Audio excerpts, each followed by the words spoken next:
Bueno, buenas tardes. Te doy un saludo muy cordial y muy generoso a nuestro querido magistrado, el doctor Luis Guillermo Pérez Casas, y decirlo primero, digamos que este espacio pues tiene ese propósito de decir quiénes son nuestros egresados y que ellos nuevamente le hablen a la comunidad académica, a nuestros estudiantes y a también los egresados y a la comunidad en general, ya desde su experiencia profesional.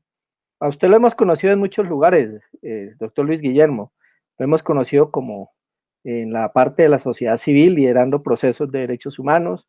Lo hemos conocido como académico, también lanzando un libro de democracia muy interesante que hizo el año pasado en la Universidad Autónoma. Y lo hemos conocido en otras luchas a nivel internacional, en los tribunales internacionales pero queremos preguntar y queremos empezar diciendo y empezar escuchando de sus propios labios diciendo cuál ha sido esa experiencia y que nos cuente qué ha pasado después de que egresó, cuándo egresó y ahora esa experiencia pues obviamente es muy importante para todos nuestros estudiantes que en la facultad pues quieren escuchar a sus egresados. Entonces tiene la palabra mi querido doctor Luis Guillermo. Bueno, muchas gracias, doctor José Elber, doctor Andrés, de nuevo por esta invitación. Para comprender lo que soy hoy, tengo que decirles muy brevemente cuál fue mi experiencia como estudiante en la Facultad de Derecho de la Universidad Nacional. Empecé a estudiar en 1982, terminé graduándome en 1989 y en aquellos años era muy frecuente que en las movilizaciones estudiantiles la policía terminara hiriendo o asesinando estudiantes. Y allí me surgió mi primera preocupación por los derechos humanos en Colombia y con un egresado de la Facultad de Derecho de la Universidad Nacional, Alirio de Jesús Pedraza Becerra, y Luis Fernando Maldonado, que también fue profesor de la Nacional y que en paz descanse, creamos el Comité de Derechos Humanos de la Universidad Nacional. Nuestra labor pues era documentar esas violaciones de derechos humanos, acompañar a los estudiantes en sus protestas, ayudar a sacar a los heridos en esas movilizaciones. Al mismo tiempo yo tenía una niña que estudiaba en la escuela Ramírez Montúfar de la Universidad Nacional y ella, mi pequeñita, pues también se metía en todas estas movilizaciones, también consumía gas lacrimógeno porque pues en ese campus universitario yo vendía libros ahí en la Plaza Che Guevara y de eso sobrevivía. Luego tuve como profesor a Jaime Pardo Leal, y fue mi profesor y fue mi amigo. Nos enseñaba derecho penal.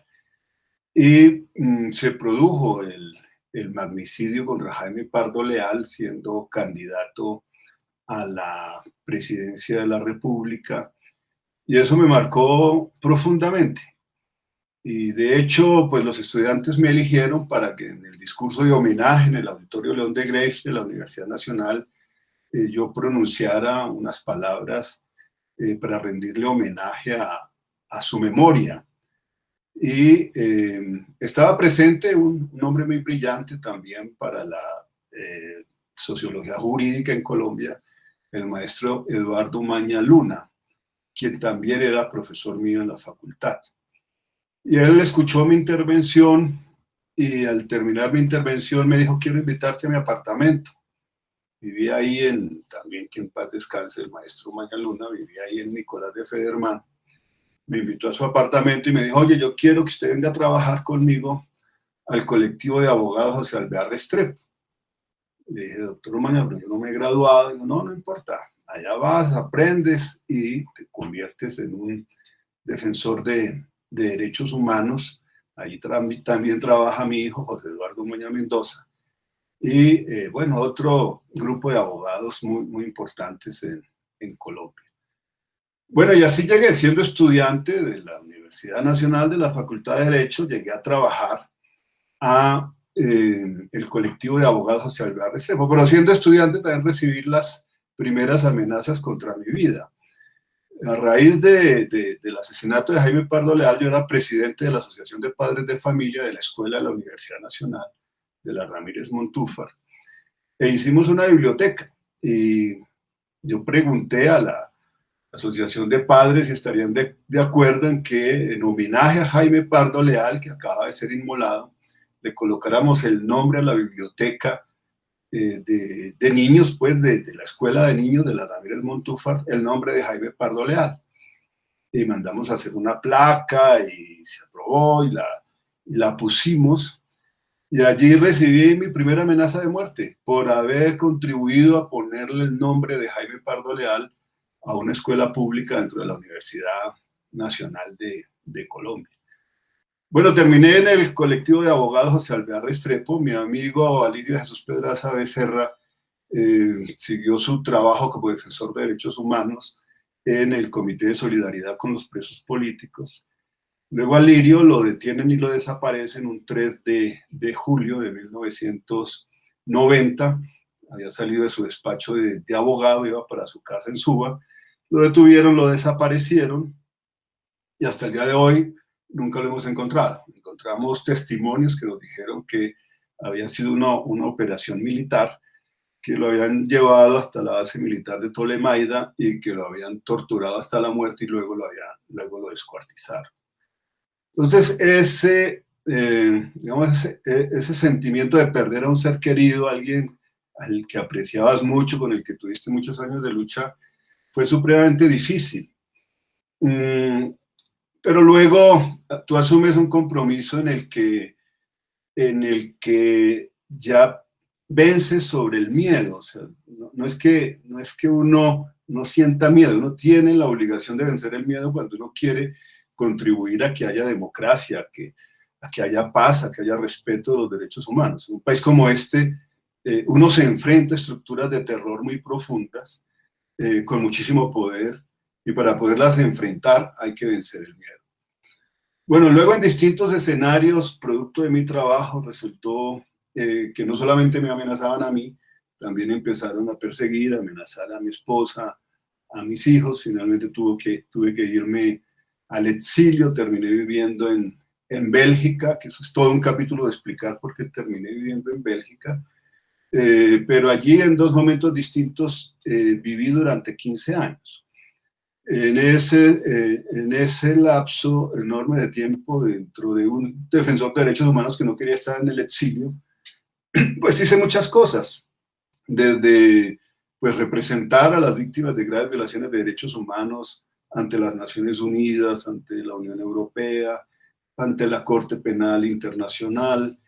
Viajé muchísimo, escribí mucho, y fui electo durante 9 años. Estuve como secretario general de la Federación Internacional de Derechos Humanos, que es la ONG de derechos humanos más antigua del mundo. En el año 22 va a cumplir 100 años de existencia, y fue la primera federación internacional, la primera organización de carácter mundial que propuso la creación de una Corte Penal Internacional. Entonces, representando al colectivo de abogados José Alvear Restrepo y a la Federación Internacional de Derechos Humanos, pues actué en todos estos escenarios de las Naciones Unidas, de la Comisión Europea, del Consejo de la Unión Europea, del Parlamento Europeo, de la Corte Penal Internacional, también ante el Sistema Interamericano de Derechos Humanos, en la Comisión y la Corte Interamericana de Derechos Humanos. Pero vencí sobre el exilio producto también de algo que cuando uno no ha querido salir del país, le ha tocado por salvar a sus hijos, por salvar a su familia. Uno siempre desde el exilio está uno pensando en su patria, uno siempre está pensando en su territorio, uno siempre está pensando en las luchas de mucha gente que sigue enfrentándose a escenarios de exterminio, de terror, y uno no puede estar tranquilo. Así que durante esos 15 años, pese a que yo trabajé mucho, pese a que logré ubicarme y hacer un trabajo en derechos humanos, yo nunca me sentía conforme con mi propia conciencia. Yo quería siempre regresar. Y digamos que encontré dos pretextos de ese terror que me obligaron a regresar. El primero fue el asesinato de Eduardo Umaña Mendoza el 17 de abril de 1998. Y yo denuncié, porque él también lo había hecho público, que la inteligencia militar lo estaba persiguiendo y que lo iban a asesinar. Y yo denuncié en las Naciones Unidas, en Ginebra, durante lo que entonces se llamaba el Comité de Derechos Humanos. Hoy es el Consejo de Derechos Humanos de Naciones Unidas. En ese entonces era el Comité de Derechos Humanos. Yo denuncié que el ejército y que el Estado colombiano eran responsables del asesinato de Eduardo Umaña Mendoza. Ese mismo día que yo hice esa denuncia, amenazaron de nuevo a mis hijos en Bélgica, el nombre de las mafias, diciéndome a qué colegio iban, a qué hora salían. Yo dije, regreso a Colombia. Decidí volver a Colombia. Y le envié una carta al presidente de entonces, de la cúpula de las fuerzas militares, diciéndole, yo regreso tal día, tal hora, si me van a matar, estoy disponible para que me maten a partir de tal fecha. Pero oye, no se metan con mis hijos.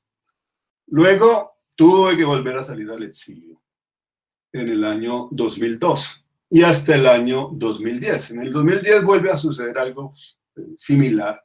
Ya se había conocido desde 2009 que el DAS era una empresa criminal, que el DAS se había convertido en una institución podrida del Estado para perseguir a la oposición política, a los periodistas independientes, para perseguir a los defensores de derechos humanos, que el DAS cometía asesinatos. Y pues muchas veces lo habíamos denunciado nosotros, pero tener la evidencia del propio DAS, de órdenes escritas de esas operaciones de terror, pues nunca habíamos tenido ese privilegio, porque normalmente en ningún lugar del mundo quedan trazas escritas de órdenes de terrorismo estatal. Ningún servicio de inteligencia en el mundo hacen esas cosas, pero en Colombia lo hicieron. En Colombia quedaron esas trazas de terrorismo estatal escritas, donde se daban órdenes de cometer asesinatos, de perseguir a defensores, de perseguir a magistrados. Ahí quedó todo eso registrado. Y el último director del DAS fue Felipe Muñoz. Tuvimos un debate con él en el Parlamento Federal belga. Yo denuncié que a mí me estaban haciendo interceptaciones ilegales, operaciones ofensivas en Europa en contra mía. Y yo les pregunté que si seguían haciendo operaciones en contra mía, que yo quisiera que él allí dijera claramente si efectivamente yo era objeto o no de seguimiento. Y para mi sorpresa dijo que sí. Yo dije, bueno, ¿y por qué se persigue a un defensor de derechos humanos? Entonces le pedí al que en ese momento era presidente del colectivo de abogados y Alvear Restrepo en Colombia, el doctor Reinaldo Villalba Vargas, también egresado de la Universidad Nacional de la Facultad de Derecho, le dije, doctor Villalba, por favor, usted presente un derecho de petición y diga que ha sucedido esto, le transcribo lo que se dijo en ese debate, y así se hizo. Entonces, él le pregunta, él hace el derecho de petición y Felipe Muñoz involucra en la respuesta a otros personajes. Dice, sí, se ha hecho labores de inteligencia, se siguen haciendo en contra suya, en contra de Piedad Córdoba Ruiz y en contra de la periodista Claudia Julieta Duque. No estábamos preguntando por los demás, pero nos respondieron un paquete de 3 de que seguían haciendo esas labores. Entonces, bueno, yo anuncié pues que iba a continuar las denuncias por esos hechos, pero luego, estando en una misión de derechos humanos en México, recibo una llamada de mi madre muy preocupada, mi madre que también la tuve que sacar al exilio producto de mi lucha por los derechos humanos, diciendo que acababan de amenazar de nuevo a mis hijos y que ella pues estaba aterrorizada, que no sabía qué hacer. Y no, tranquila, mami, no se preocupe, que nada le van a hacer a los niños. Entonces yo decidí en ese momento que volví a Colombia. Renuncié otra vez a mi condición de asilado, renuncié a mi condición en ese momento dirigía una organización muy importante a nivel de ONGs internacionales que se llama CIFCA, que ha hecho trabajo durante 20 años por América Central y por México en Bruselas, y yo era el director de esta organización. Renuncié y de nuevo ya habían elegido a Santos presidente, seguía siendo presidente Uribe Vélez. Le escribí una carta a los dos, como la que había escrito en enero del año 99, Les dije, yo llego tal día, tal hora al aeropuerto, si me van a matar, mátenme, pero no se metan con mi familia, no sean cobardes. Y dije que me iba a dedicar a perseguir a todos aquellos, empezando por Uribe Vélez, que le habían hecho tanto daño a los derechos humanos y tanto daño a tanta gente en tantos escenarios distintos. Y vine a eso, y bueno, y finalmente, pues sí, terminé en esos procesos contra Uribe Vélez, chocándome aquí contra todo ese muro de impunidad y contra el propio Uribe Vélez en la Comisión de Investigación y Acusación de la Cámara. Logramos que se le quitara el asilo político a María del Pilar Hurtado y se dictara una circular roja, que era la directora del DAS, para que tuviera que regresar a Colombia y rendir cuentas ante la justicia colombiana, y finalmente fue condenada como Bernardo Moreno, el secretario general de la presidencia, a 14 años de prisión por esos crímenes que cometió el DAS por órdenes de la Casa de Nariño, pero se condenaron a otros 25 agentes del DAS en todo ese escenario. Bueno, luego, ¿qué pensé yo? Yo dije, bueno, yo puedo pasarme aquí 30 años más, si es que tengo la suerte de sobrevivir, haciendo denuncias de graves violaciones de derechos humanos, sin que cambie este país, sin que cambien realmente las instituciones, sin que tengamos una real democracia. Y Armando Noboa, quien era en ese momento el magistrado de la oposición en el Consejo Nacional Electoral, dijo, bueno, pero yo me estoy yendo, necesitamos un reemplazo para mí, alguien que pueda comprometerse en defender a la oposición y a las minorías políticas. Dije, bueno, pues voy a presentar mi nombre al Congreso, a ver si la oposición me elige. Bueno, pues para mi sorpresa, porque es una campaña, de esas campañas que uno haría para que no lo elijan, yo llegué diciéndoles a todas las fuerzas políticas de la oposición, a los verdes, al Polo, a Maíz, etcétera, diciéndoles, bueno, si me llegan a elegir a mí, miren, no cuenten con que yo voy a fallar a favor de ustedes en los procesos en el Consejo Nacional Electoral, porque si ustedes han cometido irregularidades, los tendré que sancionar como tendría que sancionar a los de la derecha. Entonces, no me van a elegir por eso. Pero tampoco les voy a nombrar personas que ustedes recomienden para que yo los incorpore en mi equipo de trabajo, porque yo quiero ser completamente autónomo. Entonces, yo no voy a tener cuotas políticas de ustedes en mi despacho.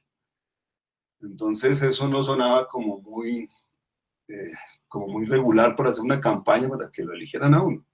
Pero me eligieron, bueno, finalmente me eligieron con 43 votos de toda la oposición política y llegué al Consejo Nacional Electoral con ese compromiso que he mantenido hasta el día de hoy, obviamente de representar los derechos de la oposición y de las minorías políticas, como yo se los reitero a mis colegas, porque la Constitución nos obliga. La Constitución dice que dentro de nuestras facultades como magistrados del Consejo Nacional Electoral tenemos que hacer respetar los derechos de la oposición y de las minorías políticas.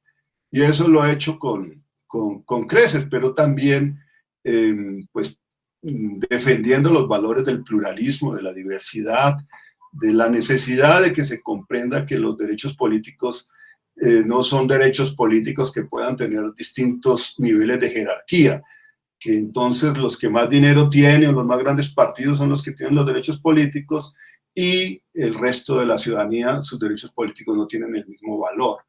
Entonces, mi lucha ha sido para que se comprenda que los que hoy están en el gobierno, los que hoy son partidos políticos mayoritarios, mañana pueden estar en la oposición. Y mañana pueden ser partidos políticos minoritarios. Y que se comprenda que la dinámica de una sociedad es dialéctica y de un Estado es dialéctico. Y sí, es cierto, hemos atravesado largos siglos de exclusión, de violencia, de guerras, pero uno tiene que luchar por construir civilidad y por construir democracia. Digamos, ese ha sido mi reto esencial, lo he venido desarrollando dentro del Consejo Nacional Electoral. Hace unos meses, comenzando esta pandemia, decidí retomar plenamente mi condición de defensor de derechos humanos, siendo magistrado del Consejo Nacional Electoral, porque vi cosas muy peligrosas. Detecté un fascismo en curso que está alentando permanentemente el odio, que siembra violencia, que quiere que se sigan produciendo muertes, una dinámica estatal, en particular gubernamental, en contra del proceso de paz para destruirlo.